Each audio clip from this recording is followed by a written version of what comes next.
Our ancient ancestors had a tangible bond with nature and the cosmos. That bond is broken.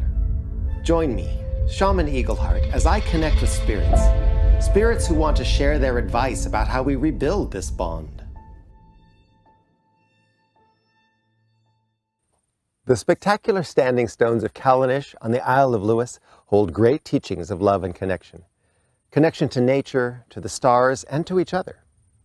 In May of 2023, while I was in Ireland working on an episode for my documentary series with my close friend and skilled archaeologist Anya, we discovered surprisingly affordable flights.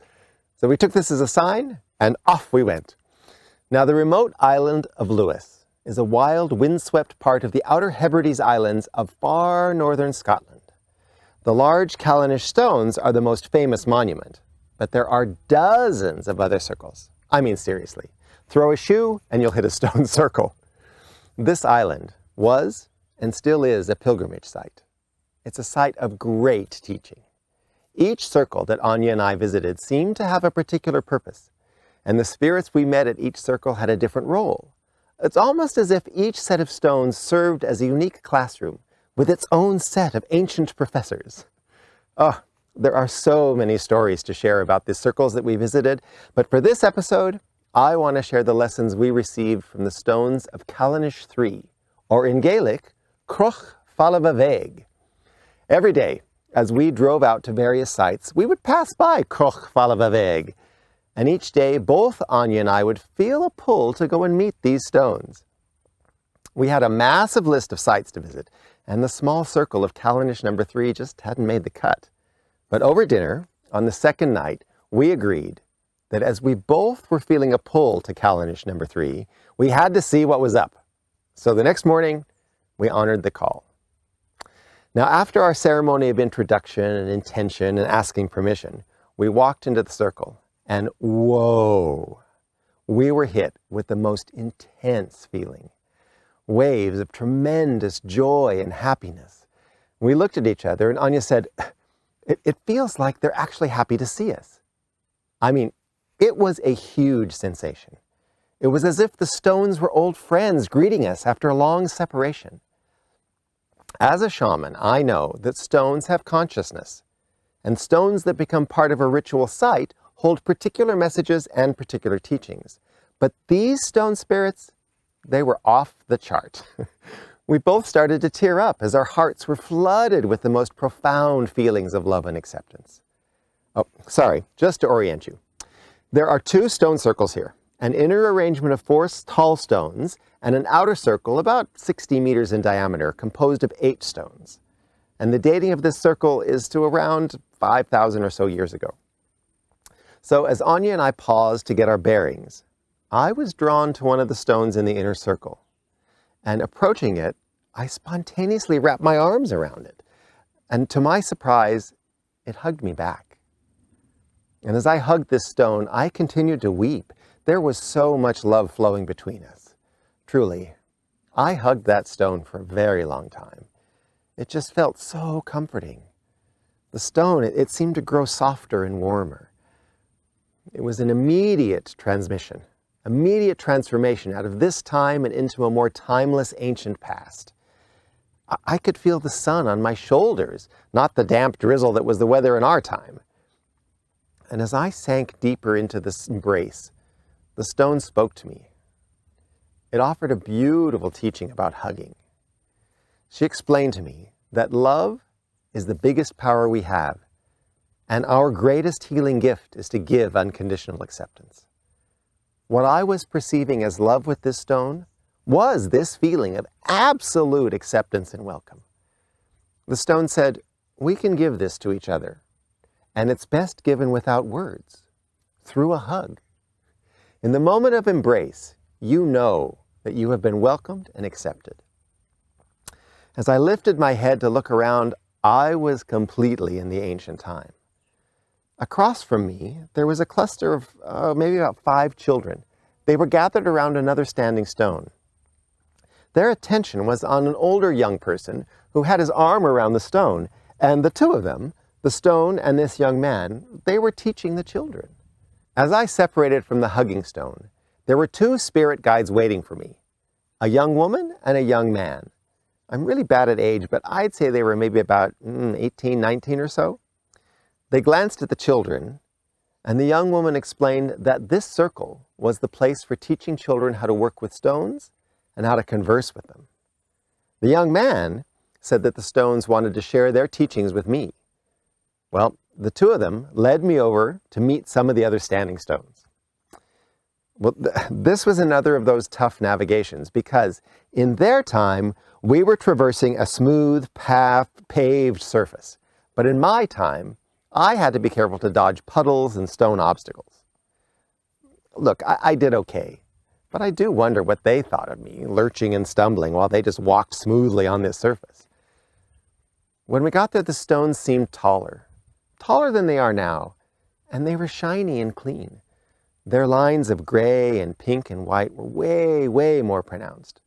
There was no lichen on them, and the veins of crystal were glinting in the sunlight. Some of the stones were decorated with like vines and leather braids tied around them. Anya and I got to spend time with 8 stones in total, each offering a unique lesson. Sharing all 8 lessons with you would make this episode way, way too long, so I'm just going to share 2 more of them. The first stone that they took me to was part of the outer circle. It was on the northern side, and this tall one had offerings around its base, seashells and small smooth stones and crystals, and some little small geometric shapes like circles and stars made of little twigs that were bound together. I looked around and I noticed that lots of the other stones had offerings around them. And the girl explained that this stone taught children how to respect everything. So my 2 guides, they stepped back to leave me space to listen to the stone.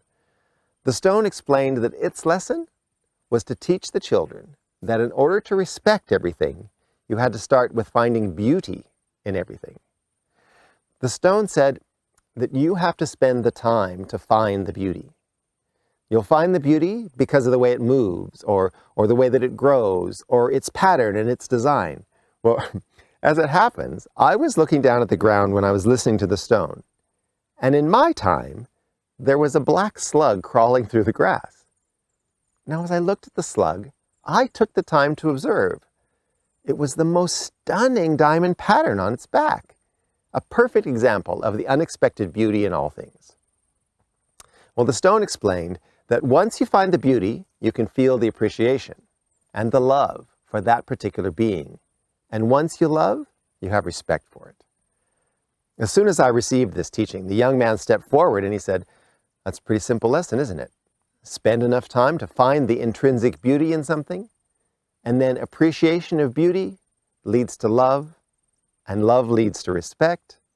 And when you respect all of creation, you have a bond that connects you to all of nature." I think that's a beautiful and simple way to teach children to develop respect for all of creation. Well, my 2 guiding spirits conferred with each other, and then they agreed that the next lesson was to be the story keeper stone. So the young man said to me, "You have many stories. His crystal veins will hold them."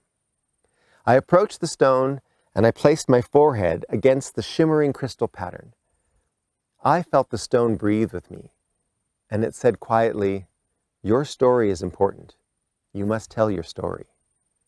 This wise stone explained that every life is a unique series of experiences, and we must tell the stories and share our experience and our lessons. Because if we live our lives but we don't tell the stories, then all that experience is lost. He explained that stones choose to be story keepers. He said, "I hold the stories of everyone that has come to this circle for the last 1,000 years. Well, I glanced back at my guides and they said, "Oh, you don't have to listen to those stories now. There are other stones that want to meet you." It's really hard to describe the feelings of connection that we had with these stones. Croch Falavaveg became our favorite circle on the island. I remember as we were racing to make our departing flight, we just had to stop and say goodbye to this circle and have one last hug. Through my shaman training, I learned never to think of stones or trees as inanimate objects. My elders always referred to them as the stone people or the tree people. It was more like verbs rather than nouns, like the spirit that is being treeness, or the spirit that is being stone. I can remember many times I would be sent out, go talk to that tree, or go talk to that river. My task was to connect with the spirit within that rock or that river and listen to what it had to share. I was admonished many, many times to listen harder. Well, that training has been invaluable. Invaluable as I interact with all the beings that share this magical planet with us. The lessons of acceptance, of love, respect, beauty, and the power of story, they're now permanently etched in our hearts. Kind of reminds us of the many deep connections that transcend time and space and form. This journey had not only been a pilgrimage to a place of ancient power, but also a deep dive into the timeless wisdom that these stone circles, these powerful teachers, continue to offer all who come with open hearts and take the time to listen. If you want to take a deeper dive, there are beautiful lessons and reflections about all of these stories at my website, eagleheart.com.au. And if you like this story, follow and subscribe for some more. I look forward to meeting you at the next sacred site as I use my gift of sight whispering to listen to the wisdom of the spirits at these sacred places so that we can reconnect with each other, with nature, and with ourselves.